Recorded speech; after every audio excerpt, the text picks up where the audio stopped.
Clinico-radiological conference is a regular academic activity between hand-to-shoulder surgery and Department of Radiodiagnosis. Aim of this conference is to increase understanding between two departments so that better care can be delivered. This video is only for educational purposes.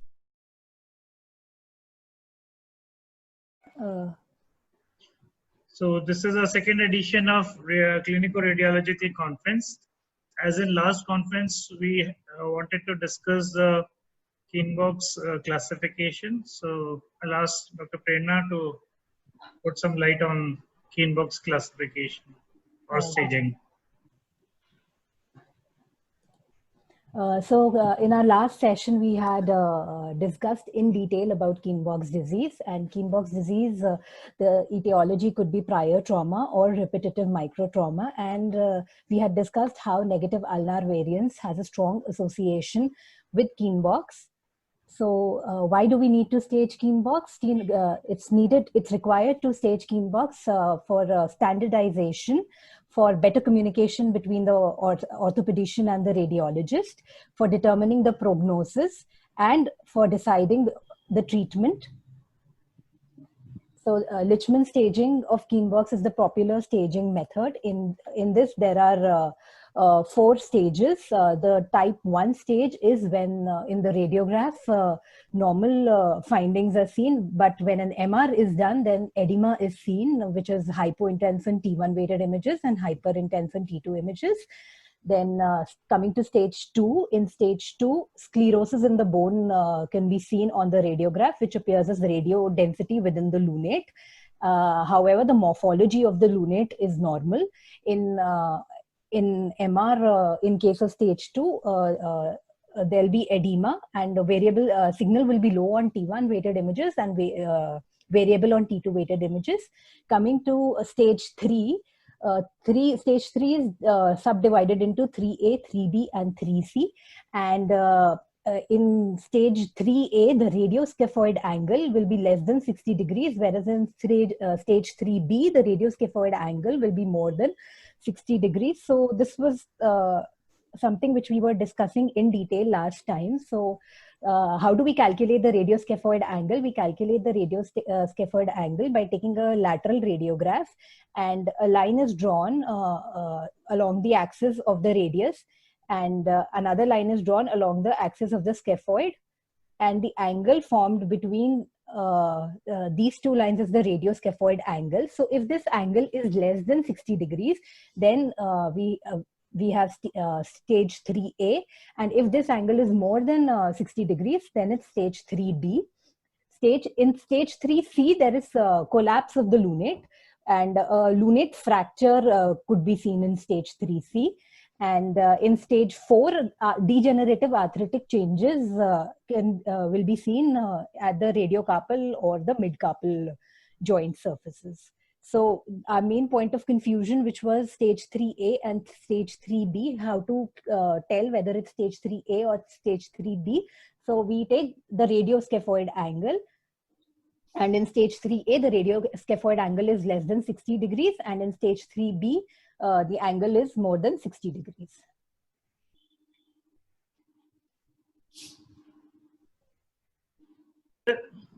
Prerna, if there is a fracture.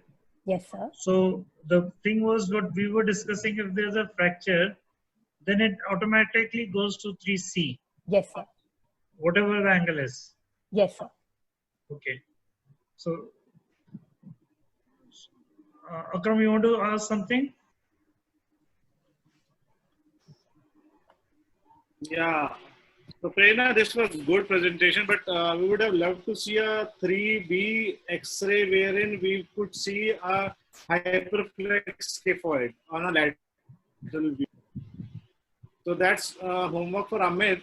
If we can show some X-rays in which we actually see more than 60-degree radioscaphoid angle on lateral view, because we commonly encounter stage 3B and 3C.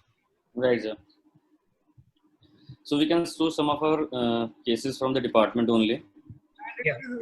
Very Plus, collapse without a fracture. Sorry.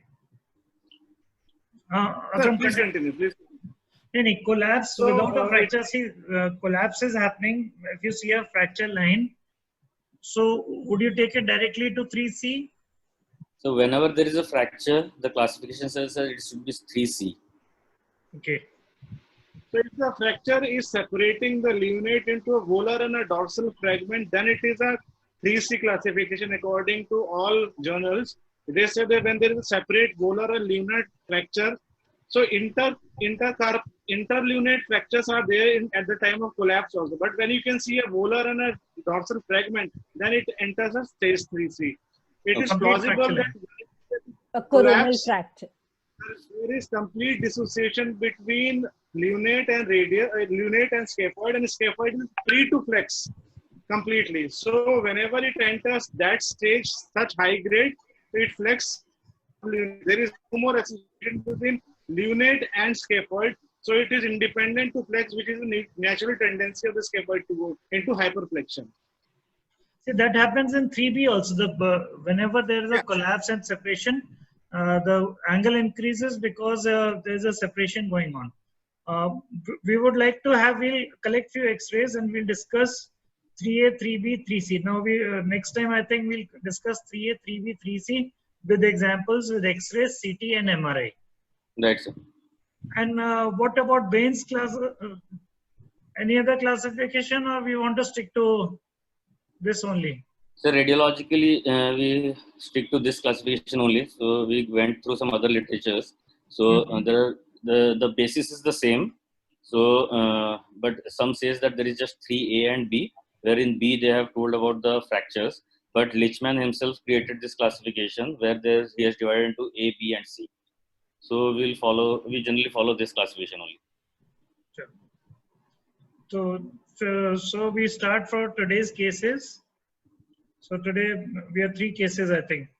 Yes, sir. So Amit, you can start. Amit or Prerna, who's going to start? Dr. Akram will start with the case presentation. Okay. I'm going to start with the cases. So I start sharing my screen. So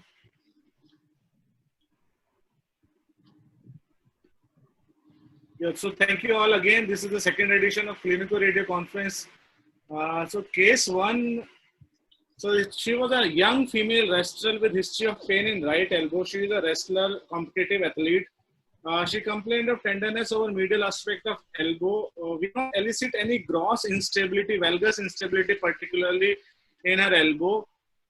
She was given one locally steroid injection as well as one PRP shot, but there was some improvement, but pain was persistent. So I would like Dr. Amit to discuss about investigation parameters. So we start with X-rays or we directly proceed to MRI and ultrasonography. Over to you, Dr. Amit. Definitely get an X-ray done. So I stop sharing my screen. Right, sir.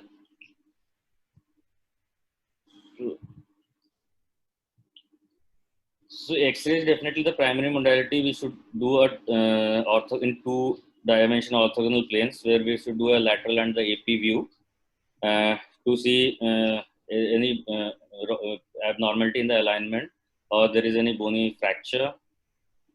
So if the X-ray is normal, then we should further go for a MRI.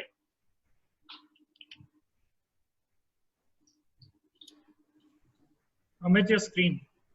Yes.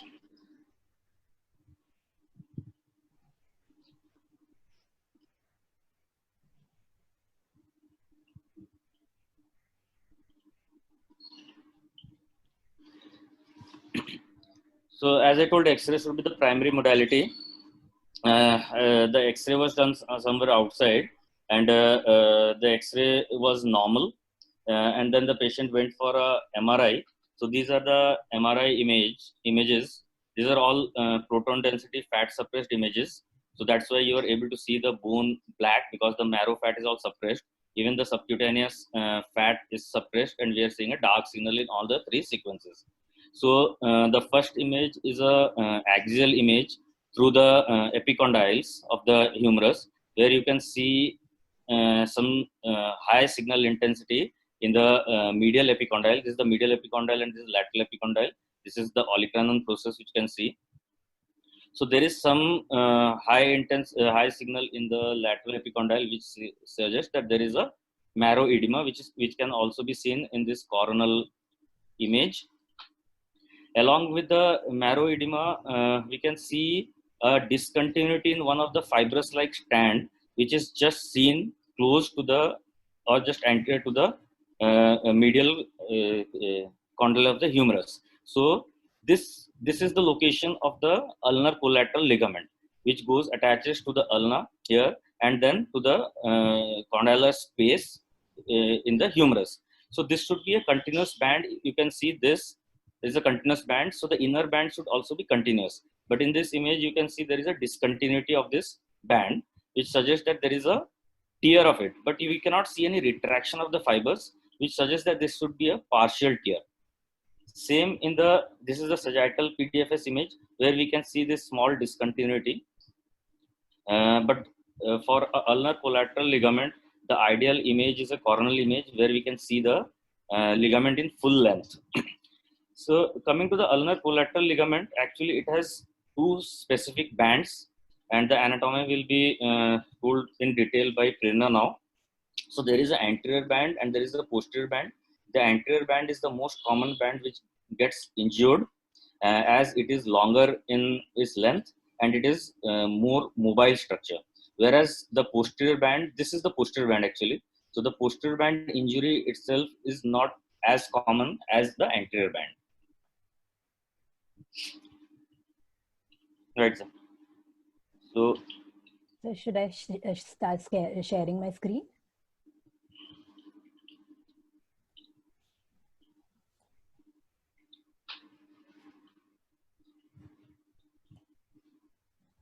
So coming to ulnar collateral ligament injury, before that I would like to talk about the anatomy of the ulnar collateral ligament.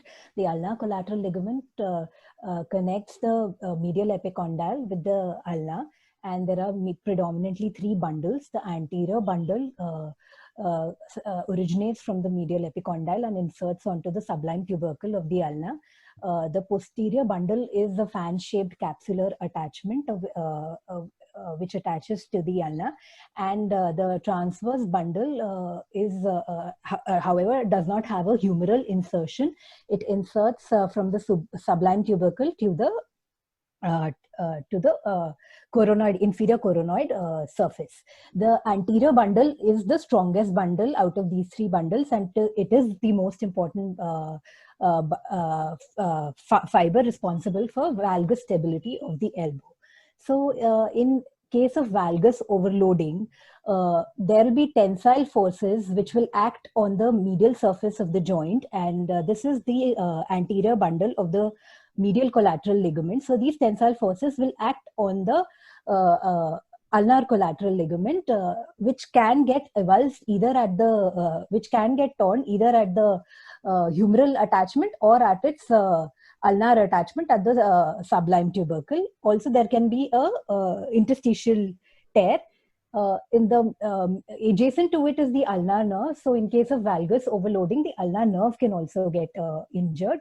Now, when a valgus overload injury is there, which is commonly seen in overhead, in athletes and people involved with overhead sport injuries, there'll be compressive forces acting on the radius and the capitulum. So in such cases, we can also find edema over the radius or over the capitulum. And these will be compressive forces. So in case of an ulnar collateral ligament injury, when a patient comes to us and he's presenting with a pain which is typical more in the acceleration phase in the acceleration phase, we should look for an ulnar collateral ligament injury. And that's it, sir.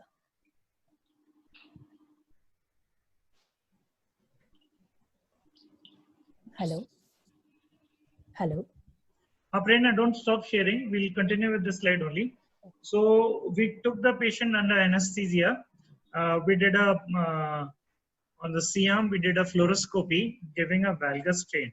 So valgus strain, the medial joint line was not opening. So it was a stable kind of injury. Only problem was patient was having a lot of tenderness. So we opened from the medial approach, explored the ulnar nerve. So what we found that there was a rent here in the posterior bundle. Anterior bundle was intact. So posteriorly, this was opening up. So with the help of one anchor, we put in a bone on the humerus and we sutured this part to the bone. And after repair also, the movements were checked and ulnar nerve was left in situ and bone was closed in layers. So here the unusual thing was that anterior bundle was okay. So patient was not having any valgus instability. Okay. Actually, these injuries are seen more commonly in the throwing athletes where chronic injuries are there, javelin throwers, shot put players, and other people who are having baseball pitchers. They see chronic injury, but this patient had an acute injury while she was a wrestler. So while wrestling, there was an acute injury, but there was no instability. So that's why we didn't do any grafting or any kind of internal bracing. Single anchor repair was done. Okay, sir. So you can I any think- questions? No, sir, fine. So Prerna, you can stop sharing. So another case, we had a wrestler who had a injury. Actually, because he was a professional wrestler, he had a multiple injuries, but patient never gave history of dislocation.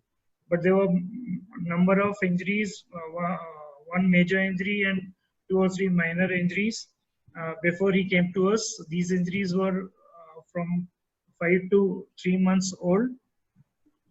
When patient came to us, we subjected him to X-ray, CT scan, and MRI. Amit, would you like to discuss this case Yes, sir. radiologically? Right.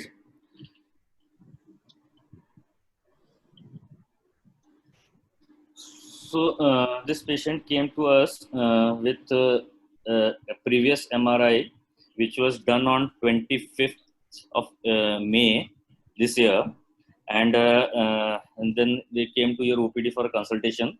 We discussed this case and we uploaded the CD and we saw this. So this is again a sagittal proton density fat suppressed image. So where we can see the glenoid over here, which is in the mid sagittal plane.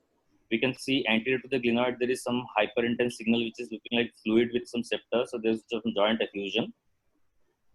The anteroinferior glenoid, if you can see, so there is a linear gap which is seen between the body of the glenoid and a small fragment which is being separated. So, but along with that, we can see that there is some hypointense bone-like signal, which is all extending or attaching these two fragments.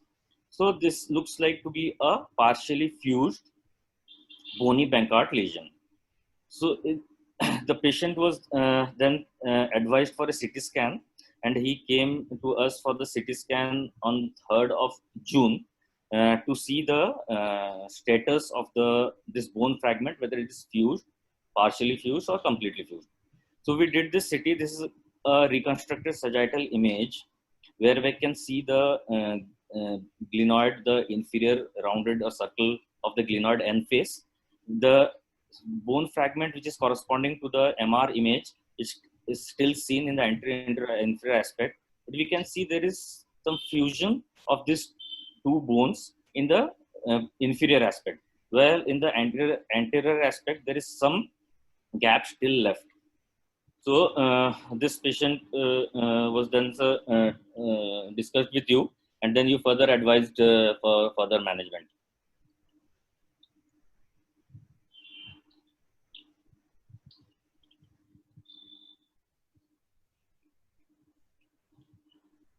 At the time when we did the CT scan, the bony Bankart was almost healed. So we wanted to see whether we can make it more consolidated, but Bankart was there, and there was another finding that there was a supraspinatus tear also. Right. So patient was treated conservatively. We wanted that bony Bankart because there was no step.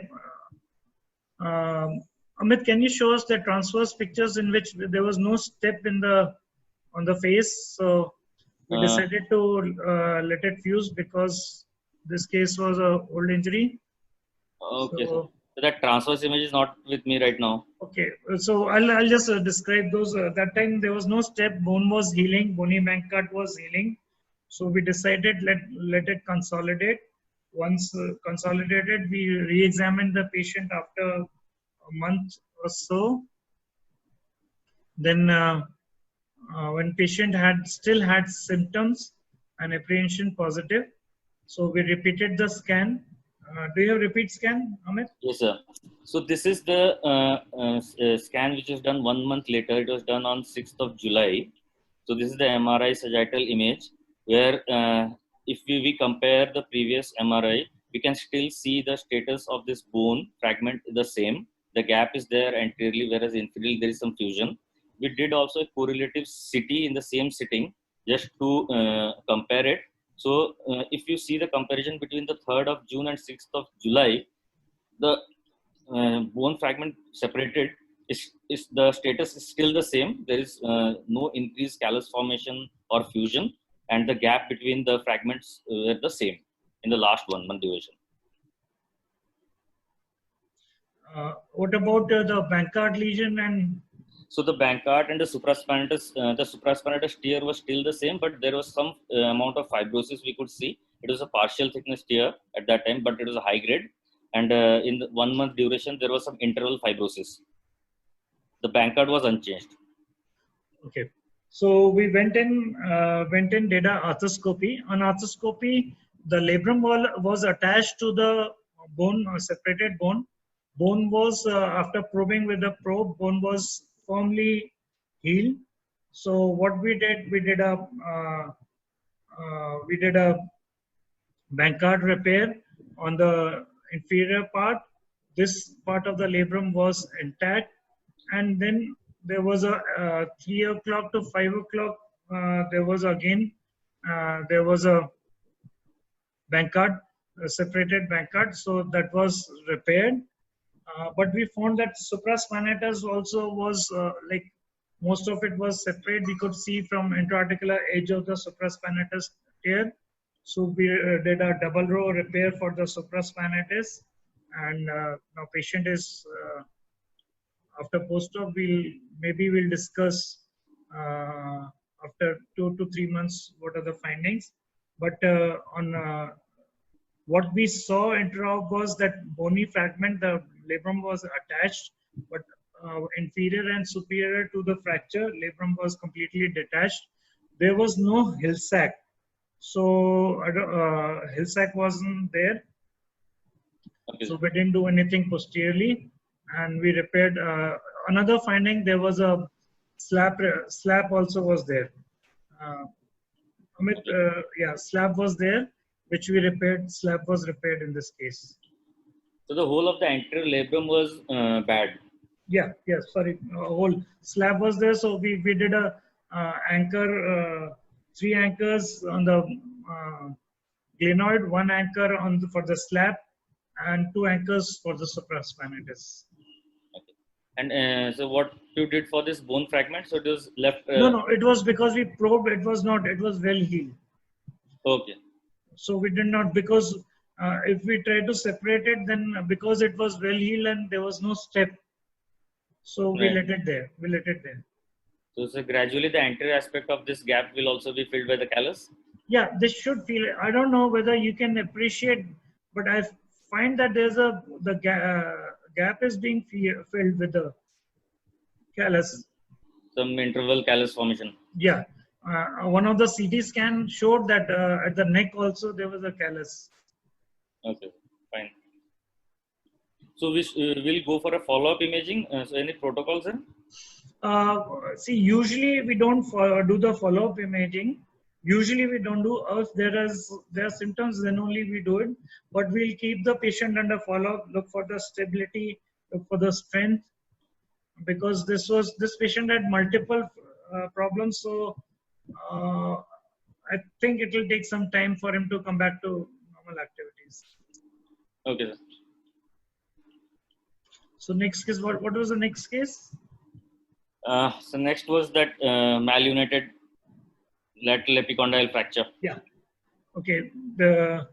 This was a young male, had a elbow dislocation which was reduced closely. There was no surgery. Close reduction was done and immobilized for 6 weeks.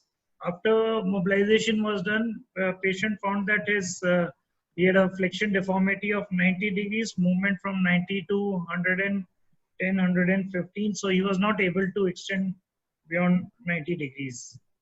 So we did a imaging.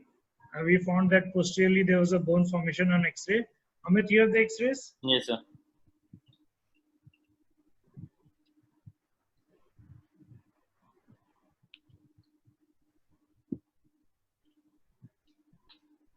So the X-ray was again, the patient came with the X-ray. Then based on your examination, you advised for a CT scan. So this is again a reformatted sagittal image where you can see this is the lateral epicondyle, and we can see a long sclerosed bone which is abnormally seen fused with the lateral epicondyle, which is extending posteriorly in the posterior joint space, and it is extending towards the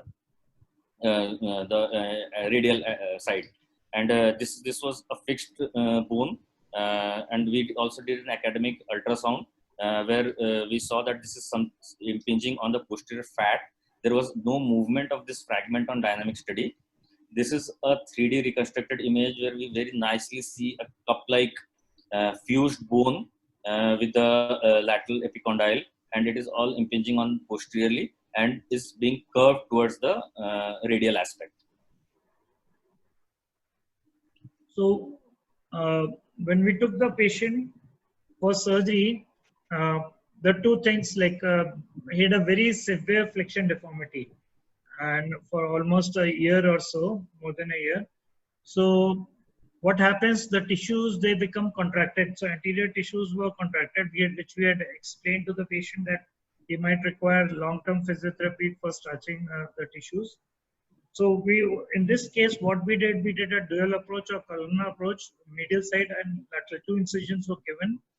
A medial incision, we explored the ulnar nerve, and then we went there laterally, excised the bone, excess bone coming from the humerus. But even after excision, there was some amount of giveaway, but we could not extend completely.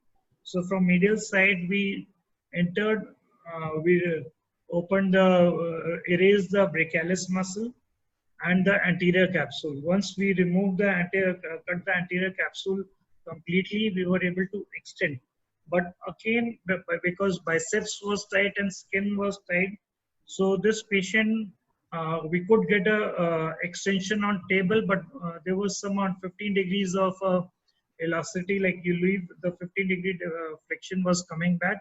So we splinted this patient into extension, complete extension, bone was closed in layers, and patient is being followed up in physiotherapy, in which passive stretching and active mobilization of elbow movements have been started. Pronations, supinations are normal.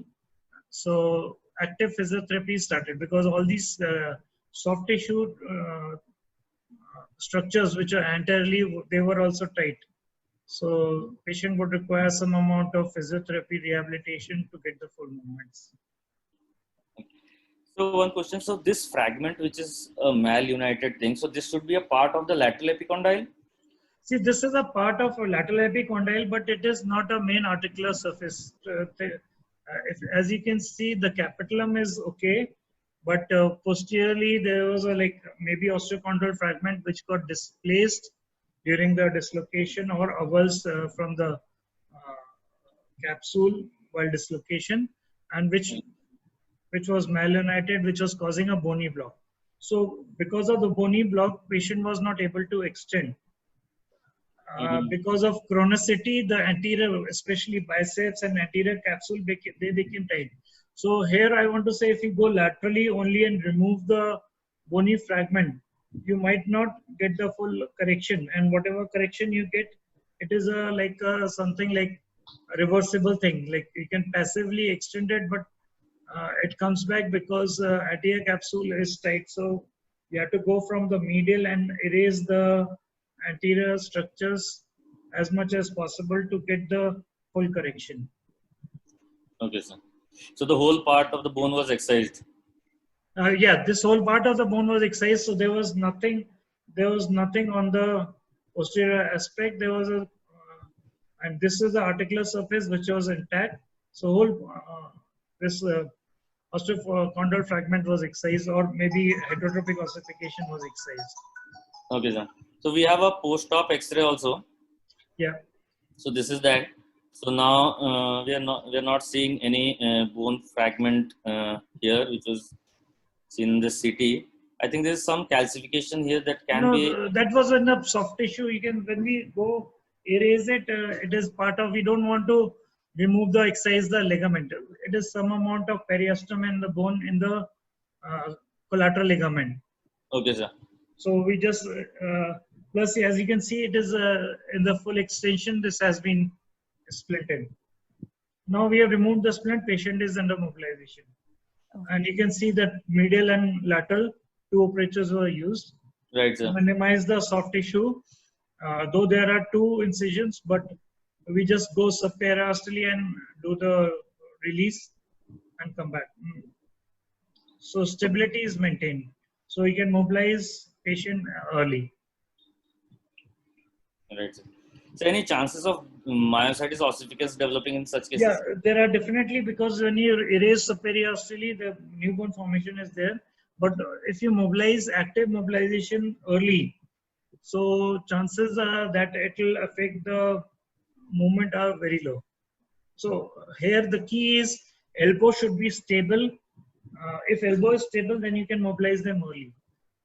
That is why we didn't cut the collateral. We inoculated the whole bone from the whatever was there from the collateral ligament. Right, sir. Okay, Prerna, any question? So this separate fragment, this separate radio density that we are seeing near the elbow, that was the heterotropic calcification. See, it could be heterotropic calcification, it could be osteochondral fracture with malunited. Very difficult to say. See, when it is in continuity with the bone, it could be both.